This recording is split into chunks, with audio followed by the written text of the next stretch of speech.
Robert Greenwald on the line. We are partnering with Robert in this new project, our program, among others.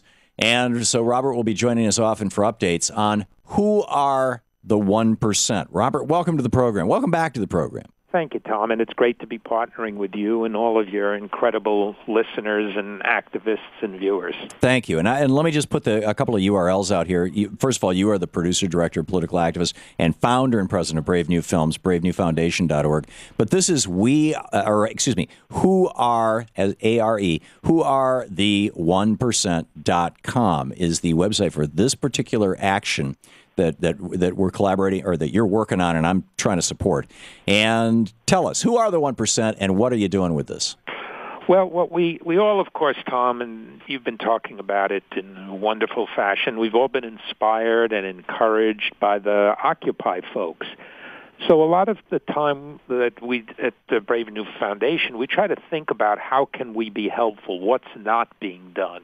And we realize that what is not being done and plays to our skill set is to identify who actually are the 1%. Who are those people with more wealth and more power and are using that wealth and power to keep down the other 99%? Because it's not just about money. It's how you use the money and what you're doing with it. And we felt that it was a helpful and also important way so that people can begin to understand what are that 1% doing, how do they make their money and wealth.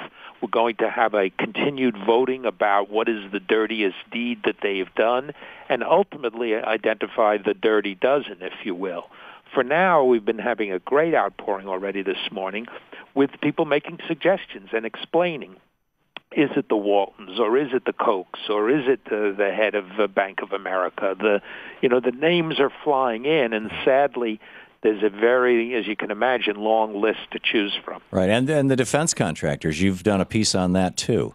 Yes, exactly. Thank you. The defense contractors who pretend, and maybe this is among the most disgusting and outrageous, pretending that it's about jobs, and really what it's about is men, primarily men, making $20, $30, $35 million a year in salary and stock bonuses, because that's what their focus is at these large war profiteering companies. Right, which they are way up there. Right, which makes them the top 1/100th of 1%. I know it's really mind-boggling. It really is, and I've been reading up on this, Tom, and you know this, of course. But there was a while ago when war profiteering, it was a question. Eisenhower said, and there were House and Senate investigations: should anybody be allowed to profit from the war?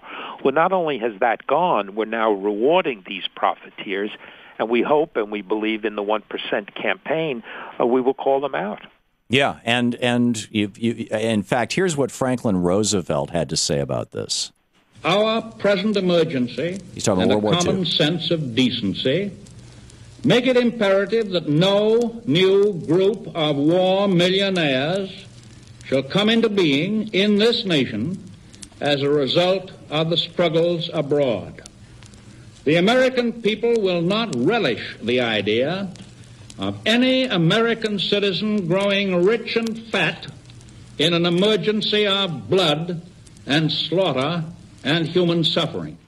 Now, Robert, when FDR said that in 1940, I think it was 41 or 42, and Harry Truman actually started a commission as a senator to look into, who was profiting off the war.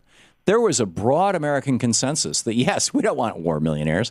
Now these guys, they live in lavish mansions. They're considered the height of society. They're people bow and scrape as they walk into restaurants. I mean, what has happened in America? How have we turned into a nation that worships the 1%? When we used to be a nation that looked at the 1% as the leeches on the back of the body politic in society. Well, I think we want to bring a campaign now, Tom, just based on what you said, bring the leeches back.